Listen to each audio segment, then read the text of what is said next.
You should just walk around always inside a great big condom because you are shit. Okay. You should not be in contact with any living thing being shit.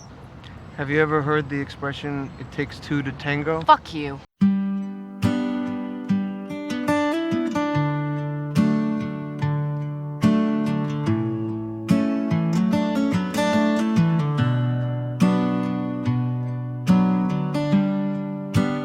你能想象前一秒在舞台上弹着吉他唱着歌的民谣歌手赢得掌声后，下一秒出门就被暴揍？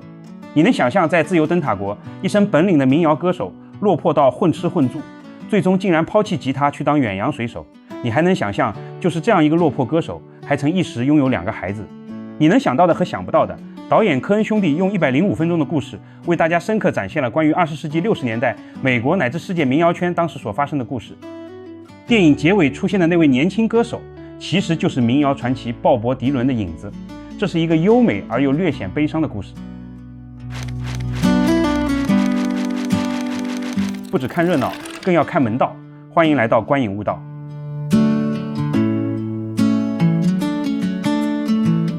在纽约格林尼治村的煤气灯酒吧，主人公民谣歌手勒维恩·戴维斯在台上深情地弹唱着“吊死我吧，我死了也无妨，我不怕被绞死，只怕长埋坟中无人知”。冷灰柔光一下子就弥漫出忧郁气息。结束后，他调侃了一句，走下舞台，开始和老板唠了起来。老板说，有个西装革履的朋友在门口等他。勒维恩很诧异，穿上衣服出门一看究竟，昏暗的灯光下，那个朋友指责勒维恩是个口无遮拦的大嘴巴。正当勒维恩满脸疑惑想道歉的时候，包子大的拳头就落在了他的身上。虽然挨着打，但嘴上一直在狡辩。惩罚完后，那位朋友就离开了。勒维恩从一间纽约公寓的沙发上醒来，而公寓的主人却外出了，只留下了宠物橘猫。他麻利地做好早餐，一边吃一边看墙上的作品，像极了这屋的主人。他又翻出了一张黑胶唱片，封面就是他和搭档麦克播放了唱片，自我欣赏了一番。过程中，他写了一份感谢信后便准备离开。不巧的是，关门的一刹那，那只小橘猫也是不甘寂寞溜了出来。至此，橘猫的元素将伴随勒维恩贯穿全片。他敲了邻居的门，邻居也不在家，不得已只能带上橘猫离开。他还给主人留了言。这里我们知道，公寓和猫的主人是一位喜欢音乐的大学教授格菲恩，时常让勒维恩借宿，人还怪好的嘞。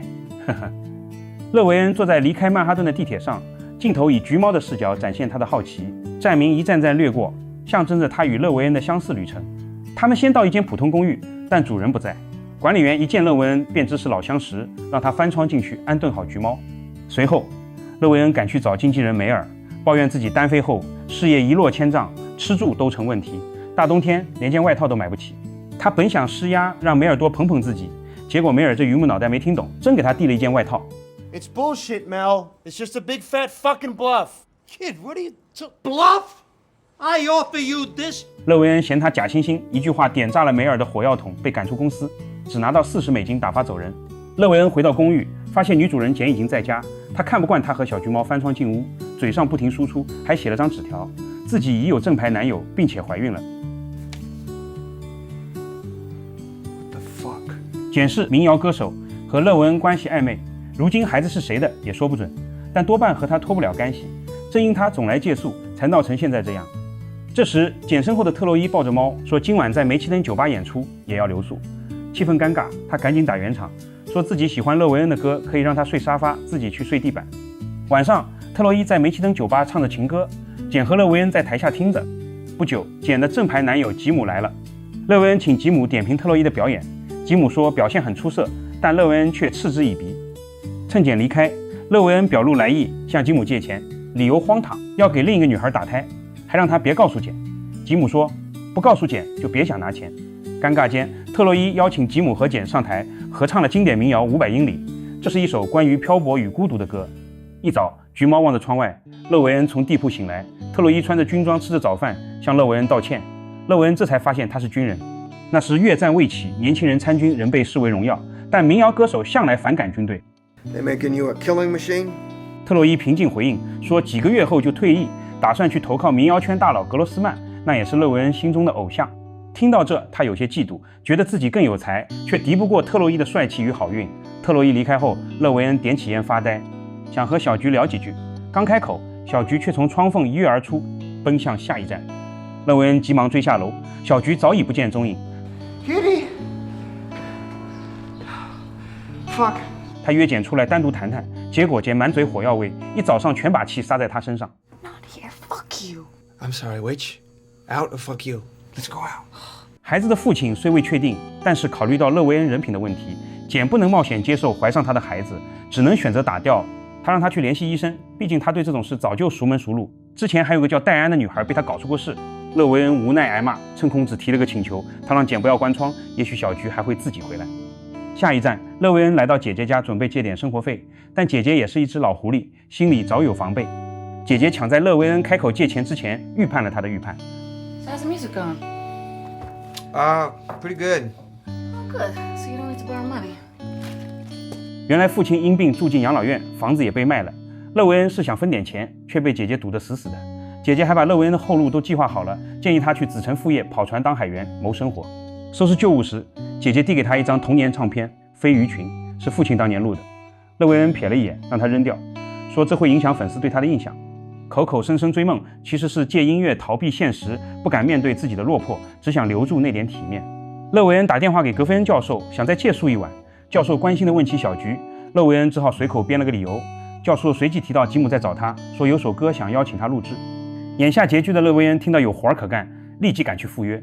来到录制现场，他才发现自己只是来顶替生病乐手，录一首名叫《拜托了肯尼迪》的口水歌，曲子简单，风格轻浮。勒维恩熟悉后心想着，这什么垃圾玩意儿？临录前随口一问，这歌谁写的？ I did. 第一次录制正式开始，双方配合的都很顺利。阿普在这里插一些历史：1961年，肯尼迪当选总统，同年加加林登上太空。这首歌以调侃方式告诉肯尼迪不要加剧美苏争霸，是首反战左派歌曲，但还是入不了勒维恩的法眼。录制结束后，唱片公司告诉他，若想分版税需要经纪公司签字，他嫌麻烦，也不看好这歌，直接拿了现金走人。签完字后，勒维恩又得琢磨晚上住哪，见录音搭档科迪要走，他又打起了科迪的主意。想到专辑毫无进展，勒维恩去找梅尔，却被告知格罗斯曼那边退回了唱片，说没商业价值。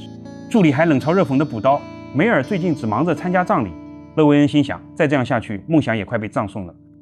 勒维恩随后去了科迪家，他躺上沙发试了试，感觉不错。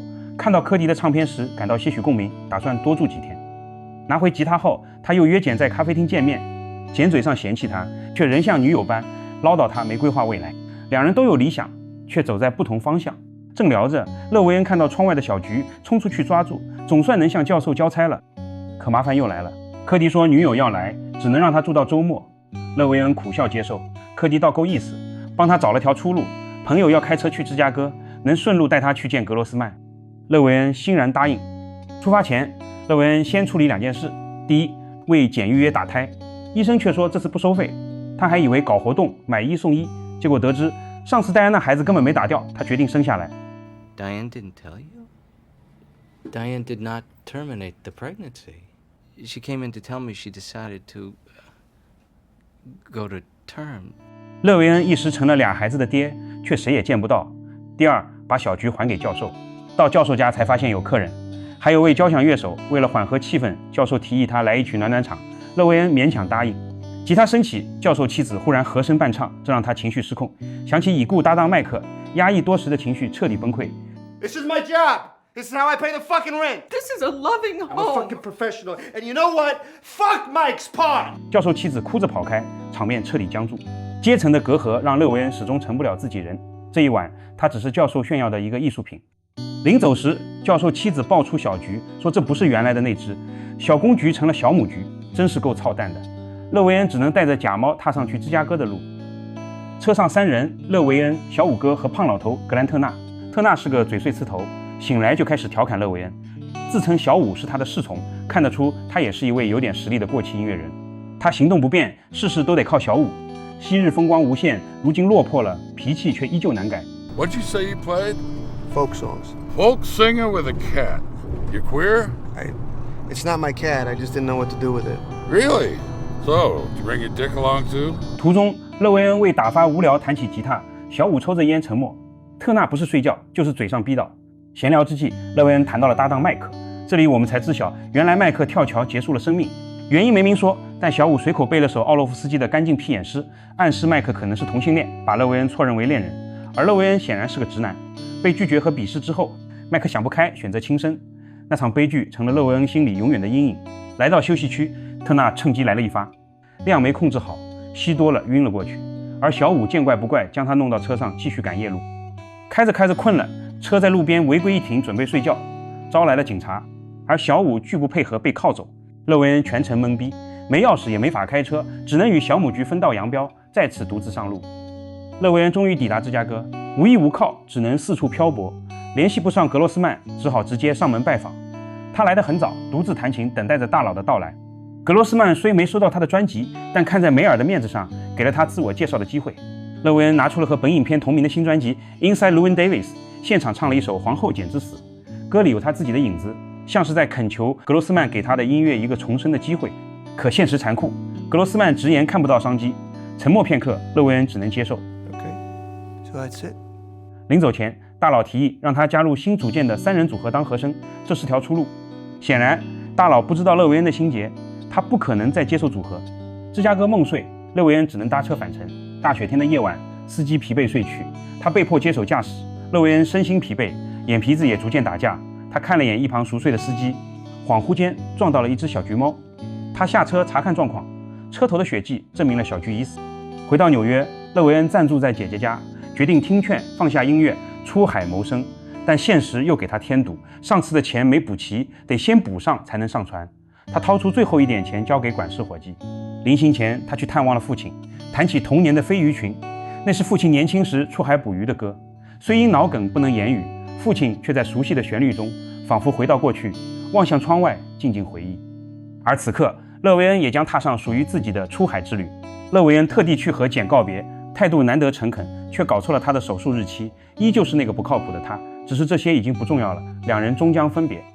临走前，简给了他一份礼物，争取到梅奇登酒吧的同台演出机会，报社也会到场宣传，既能赚钱，也可能出名。可这次勒维恩已经做出了最终的决定，音乐路已死，不想再有任何波澜。Are you shitting me? 现实继续摧残着勒维恩，那箱被姐姐扔掉的旧物里有他的海员证，补办要$80，而他身无分文，无奈之下，他只能在登台演出挣这笔钱。酒吧老板一边调侃民谣圈火热，一边嘚瑟地暗示这次能上台全靠简帮忙。勒维恩被这话刺痛，却强压怒火，把怨气发泄到下一位上台的女歌手身上，当众嘲讽毁了她的表演，最终被赶出酒吧。他随后去向教授一家告别，教授不仅没记仇，还介绍他认识朋友，两人随口提起他录的那首《拜托了肯尼迪》，现在爆火，光靠版税就能吃一辈子。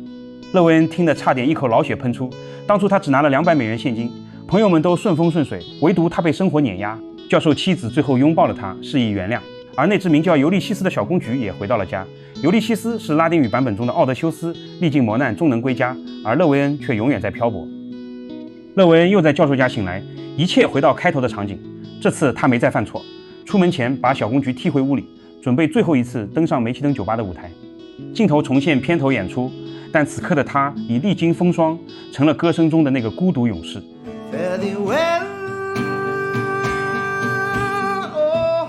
演出结束，老板仍笑着说：“外面有人等你去挨揍。”他出门前回望舞台，一位年轻的乐手演奏着一首《Farewell》，歌曲原唱正是民谣传奇鲍勃·迪伦。舞台上还原的也正是鲍勃·迪伦的纽约出演，代表着民谣复兴的鼎盛期来临。片尾大叔暴揍勒维恩后道出原因，原来他正是昨天被勒维恩当众羞辱的女歌手的丈夫。那次羞辱让两人彻底放弃音乐梦。勒维恩在愧疚中对离去的大叔轻声说了句再见。影片落幕。本片诗意而悲凉，科恩兄弟给出了一首写给以勒维恩为代表的一众理想主义失败者们的挽歌。在科恩兄弟的电影世界里，从来没有真正的胜者，他们展现给了观众一场关于艺术的孤独、理想的代价与人生无尽的循环。勒维恩们或许一无所成，但他们仍在生活的道路上唱着属于自己的歌。电影的开头与结尾几乎一样，他唱同一首歌被同一个人打，你以为那是凑巧，其实那是人生本来的面貌。我们都在重复努力，重复失望，重复告诉自己这次会不一样，可人生偏偏喜欢原地打转。或许答案不是逃离循环，而是学会在循环里找到意义。勒维恩不肯妥协，不唱迎合大众的歌，也不靠谁成名。他始终相信音乐的纯粹，可世界并不为纯粹买单。他视若珍宝的真诚，在别人眼里根本换不来成功。也许这就是理想主义最大的痛苦，你越真，世界越假。3只橘猫，3段命运，其实正映照着勒维恩内心的3个阶段：逃避责任、迷失自我，以及对现实的无力。猫最终找到了归途，事情仿佛恢复了原样。就像勒维恩兜了一圈，好像又回到同一家酒吧，同样的舞台。可是人可以回到原点，却不再是原来的自己。勒维恩早已被今天的失败、昨夜的拳头和孤独敲碎。或许这就是人生的真相。我们奔波一路，从来不是抵达某个地方，而是在流浪的途中，学会与自己的命运和解。本期醉乡民谣解说完毕，你的一键订阅是我们剪片人最后一点理智的来源。